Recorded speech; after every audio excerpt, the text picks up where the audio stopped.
Assalamualaikum everyone. Thank you so much for coming on my channel. ज़िंदगी रुख बदलती है episode number 4. Without wasting further time, let's get started. रिदा की नज़र जब उस पर पड़ी तो रिदा ज़रा सी बेआराम हुई और उसने अपनी जगह बदल ली. लेकिन जब उसने अपनी जगह तब्दील करी तो उसने फिर देखा और इस दफ़ा वो शख्स बिल्कुल उसके सामने कुछ दूरी पे खड़ा हुआ था और एक टुक उसकी आंखों में देख रहा था, जैसे कि कुछ सोच रहा हो या कुछ ढूंढ रहा हो. रिदा बेआराम हो रही थी और अब उसे समझ नहीं आ रहा था कि वो क्या करे. उसे आयशा भी नज़र नहीं आ रही थी. वो आयशा को ढूंढने लगी. जब उसकी नज़र आयशा पे पड़ी तो उसने ज़ोर से आवाज़ दी, बिना ये सोचे कि आसपास के लोग भी शायद उसे सुन सकते हैं और देख सकते हैं. आयशा. आयशा पलटी और रिदा की तरफ आई. हाँ रिदा, बोलो क्या हुआ, इतनी ज़ोर से क्यों आवाज़ दे रही हो? आयशा, वो जो सामने लड़का है वो मुझे देख रहा है बहुत देर से. मैं बहुत अनकंफर्टेबल हो रही हूँ. लड़का? आयशा ने उस लड़के की तरफ देखा और आयशा ने मजाकिया बोला, रिदा ये तो बड़ा हैंडसम है यार. आयशा, तुम बहुत फजूल बातें करती हो. मुझे जाना है यहाँ से, बस चलो. अच्छा रुको ना, इतना मज़ा आ रहा है, मुझे अभी नहीं जाना. नहीं, मुझे जाना है, चलो. लेकिन रिदा वहाँ रुकने के लिए तैयार ही नहीं थी. आयशा उस लड़के की तरफ बढ़ी और उससे बात करने लगी. आयशा उससे हंसते हुए बात कर रही थी और रिदा को ये देख के गुस्सा आ रहा था और वो लड़का भी हंसते हुए बात कर रहा था. 5-10 मिनट बात करने के बाद आयशा रिदा के पास आई. रिदा, उस लड़के का नाम आलियान है. तो मैं क्या करूं अगर आलियान है तो? रिदा, तुम्हें पता है वो भी पाकिस्तानी है. अच्छा होगा, तुम मुझे क्यों बता रही हो? रिदा, तुम्हें पता है वो मुझसे तुम्हारे बारे में पूछ रहा था. व्हाट? मेरे बारे में? उसे मुझसे क्या मसला है और वो मुझे क्यों देख रहा था? रिदा को ज़रा सा गुस्सा आ रहा था और आयशा को उसे देख के हंसी आ रही थी, क्योंकि रिदा को गुस्सा ज़रा कम ही आता था और जब वो गुस्सा करती थी तो बहुत क्यूट लगती थी. रिदा, वो मुझे कह रहा है तुम उसको बहुत अच्छी लगी हो. उसका दिमाग ख़राब हो गया है आयशा. ये क्या फजूल बात है. 2 मिनट के अंदर मैं उसको अच्छी लगने लगी? मुझे इस तरह के लड़के बिल्कुल पसंद नहीं है आयशा. तो मुझसे बोल देना, मुझसे बिल्कुल बात करने की कोशिश ना करे, और अगर मैंने उसे देखा मुझे देखते हुए तो तुम क्या? आयशा मुस्कुरा रही थी. तो मैं?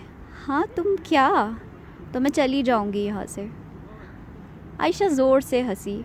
उसे पता था रिदा का जवाब कुछ ऐसे ही होगा. बहरहाल रिदा की वो तकरीब तो ख़राब हो ही गई थी. लेकिन जाते जाते जब रिदा वहाँ से निकल रही थी तो वो लड़का आलियान आयशा के पास आया और आयशा से कहा, मुझे आपसे कुछ बात करनी है. श्योर, बोले. नहीं, मुझे आपसे अकेले में बात करनी है. वो दोनों ज़रा साइड पे चले गए. आयशा, मुझे रिदा बहुत अच्छी लगी है. मैं अपनी फैमिली से उसको मिलवाना चाहता हूँ. क्या आप प्लीज़ मुझे उसका नंबर दे सकती हैं? आलियान, मुझे आपको नंबर देने में कोई प्रॉब्लम नहीं है, लेकिन रिदा को बहुत गुस्सा आएगा. रिदा मुझसे नाराज़ भी हो सकती है और वो मेरी बेस्ट फ्रेंड है. मैं नहीं चाहती कि वो मुझसे नाराज़ हो. आप परेशान नहीं हो. मैं उसे नहीं बताऊंगा कि आपने मुझे उसका नंबर दिया है. मैं एक बार उससे बात करना चाहता हूँ. मुझे लगता है उनको कोई गलत फहमी है मुझे लेके. ठीक है, लेकिन अगर रिदा को पता चला कि मैंने आपको उसका नंबर दिया है तो वो बहुत गुस्सा होगी. आलियान, नहीं, आप बेफ़िक्र हों, मैं उनको पता लगने ही नहीं दूँगा कि आपने मुझे उनका नंबर दिया है. प्लीज़ आप मुझे उनका नंबर दे दें. ओके, नंबर लिखें. आयशा ने आलियान को नंबर दे दिया था और वो दोनों वहाँ से निकल गए. रिदा रात को अपने बेड पे लेट के बुक पढ़ रही थी जब उसका फ़ोन बजा. उसने अपने मोबाइल पे देखा तो टर्की का नंबर आ रहा था. टर्की का नंबर मेरे पास? यहाँ तो कोई भी नहीं है मुझे फ़ोन करने वाला। मुझे कौन फ़ोन कर रहा है, वो भी यहाँ। रिदा को समझ नहीं आया और उसने फ़ोन अटेंड कर लिया। हेलो जी, अस्सलाम वालेकुम। वालेकुम अस्सलाम। रिदा जी, कौन? मैं आलियान। आलियान? कौन आलियान? आलियान जिस पे आप आज गुस्सा हो रही थी। आपकी हिम्मत कैसे हुई मुझे फ़ोन करने की? क्यों कॉल करी आपने मुझे? आपको मेरा नंबर कहाँ से मिला? प्लीज़ रिदा गुस्सा मत करें, मेरी बात सुन लें। मुझे आपकी कोई बात नहीं सुननी है। आपके साथ मसला क्या है? आप उस वक्त भी मुझे तंग कर रहे थे, आप अभी भी मुझे तंग कर रहे हैं। What's your problem? रिदा मैं आपको तंग नहीं कर रहा था, ना ही मैंने उस वक्त आपको तंग किया, ना ही मैं अभी आपको तंग कर रहा हूँ।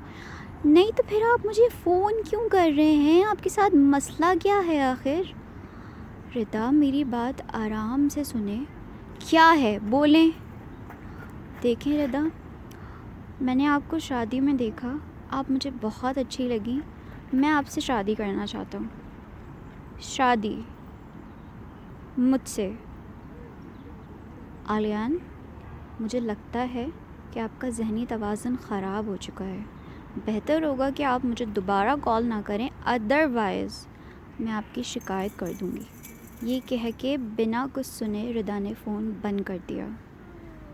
रिदा को बहुत गुस्सा था और आयशा उसको देख रही थी। आयशा को समझ आ गया था कि क्या हुआ है, फिर भी आयशा ने उससे पूछने की हिम्मत की। रिदा क्या है? तुम इतनी गुस्से में क्यों हो? तुम्हें पता है आलियान ने मुझे कॉल की है। आलियान? वो शादी वाला आलियान? आयशा बिल्कुल ऐसे बन रही थी जैसे उसको कुछ नहीं पता, क्योंकि वो जानती थी अगर उसे पता चल गया कि आयशा ने उसका नंबर दिया है तो रिदा उससे बहुत खफा हो जाएगी, और ये वो बिल्कुल नहीं चाहती थी। हाँ तो तुम जानती हो वो मुझसे क्या कह रहा था? नहीं, वो तुमसे क्या कह रहा था?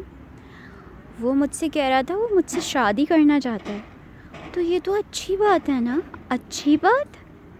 तुम्हें नहीं पता आयशा, मुझे शादी नहीं करनी, मैं किसी पर भी यकीन नहीं कर सकती। मेरी ज़िंदगी बहुत मुश्किल से बेहतर हुई है और अब उसको मैं मज़ीद ख़राब नहीं करना चाहती, लिहाजा। वो कुछ देर के लिए रुकी थी। मुझसे अब इस बारे में बात नहीं करना, उसने सख्ती से बोला था, और आयशा उसकी ये सख्ती देख के थोड़ी सी डर गई थी, इसलिए उसने आगे से कुछ नहीं कहा। दूसरे दिन जब रिदा अपनी क्लास लेके अपने कैंपस से बाहर निकली तो उसकी नज़र फिर आलियान पे पड़ी। वो घड़ी देख रहा था और रिदा का इंतज़ार कर रहा था। जब उसने रिदा को देखा तो वो मुस्कुराया, लेकिन रिदा को उसको देख के बहुत गुस्सा आया था। रिदा उसकी तरफ चलती भी आई। आपके साथ मसला आखिर है क्या? आप मेरी यूनिवर्सिटी तक पहुंच गए। मैं आपसे बोल चुकी हूँ मुझे आपसे कोई बात नहीं करनी, फिर भी आपको मेरी बात समझ आती ही नहीं है। ओके रिदा, आपने मुझे बहुत बोल लिया, अब आप मेरी बात सुने। उसके बोलने के अंदाज से रिदा खामोश हुई थी और उसकी बात सुनने पे मजबूर भी।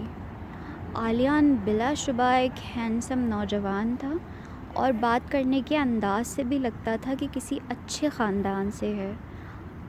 बाकी रिदा को उसके बारे में इतना कुछ पता नहीं था और रिदा को कोई इंटरेस्ट भी नहीं था, लेकिन फिर भी रिदा उसकी बात सुनने के लिए तैयार हो गई थी।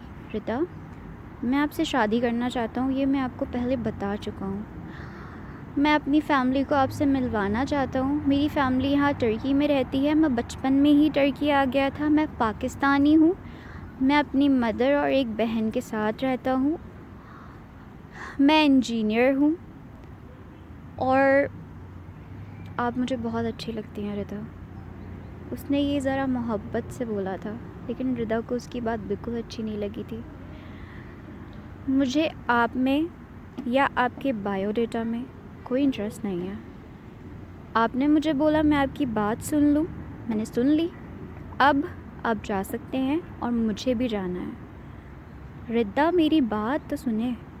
व्हाट? क्या सुनूं मैं? क्या मसला है आपके साथ? आपने बोला सुन ले, मैंने सुन लिया। अब आप मज़ीद मुझे फ़ोर्स नहीं कर सकते कि मैं आपकी बात सुनती रहूं। मैं मना कर चुकी हूँ। आलियान, मेरी ज़िंदगी में वैसे ही बहुत मुश्किलात हैं, आप मेरी ज़िंदगी के बारे में नहीं जानते। मैं बहुत मुश्किल से स्टेबल हुई हूँ, मज़ीद नहीं चाहती कि उस फेज़ में जाऊँ, सो प्लीज़ मत करें। आलियान, अगर मैं आपको एक बॉटल दूँ और उसको बिल्कुल तोड़ मरोड़ दूँ और उसके बाद मैं आपसे बोलूँ कि आप इसको ठीक करें, क्या आप इसको ठीक कर सकेंगे? आलियान ज़रा सोच में पड़ा था। मेरी ज़िंदगी भी इसी तरह की है।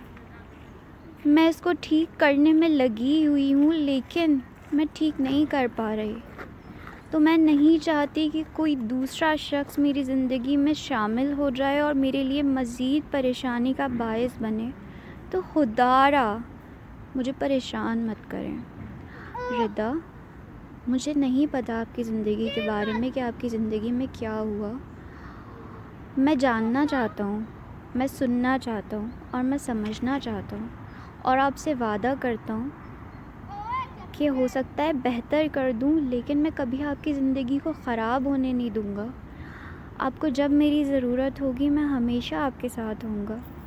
आप जब अकेली होंगी तो हमेशा मुझे अपने करीब पाएंगी। आपके साथ अगर कोई मुश्किल होगी तो सबसे पहला शख्स मैं होऊंगा उसे हल करने वाला। बस आपके साथ रहूँगा, आपका साथ दूँगा। रिदा, एक बार तो मुझ पे यकीन करें। देखें, जब रनर्स अपनी रेस में जाते हैं तो लास्ट में फिनिशिंग लाइन पे आते आते गिर जाते हैं थक के, लेकिन फिर भी उनमें से कोई एक जीत जाता है। आपकी ज़िंदगी भी उसी तरह की है। मैं मानता हूँ बहुत सी चीज़ें होंगी जिसको आपको फेस करने में बहुत मुश्किल हुई होगी, लेकिन ये समझ लें कि आपकी फ़िनिशिंग लाइन है। हो सकता है आपकी ज़िंदगी आगे बेहतर हो जाए मेरे साथ। रिदा जब उसकी बात सुन रही थी तो रिदा को उसकी बात सुन के ज़रा सी तसल्ली हुई थी, लेकिन रिदा उसे ये चीज़ बिल्कुल ज़ाहिर नहीं करना चाहती थी और वो खामोशी से वहाँ से निकल गई। So listeners, this is the end of episode number 4, ज़िंदगी रुख बदलती है। If you like my video, please like, share and subscribe to my channel and take very good care of yourself. Thank you so much.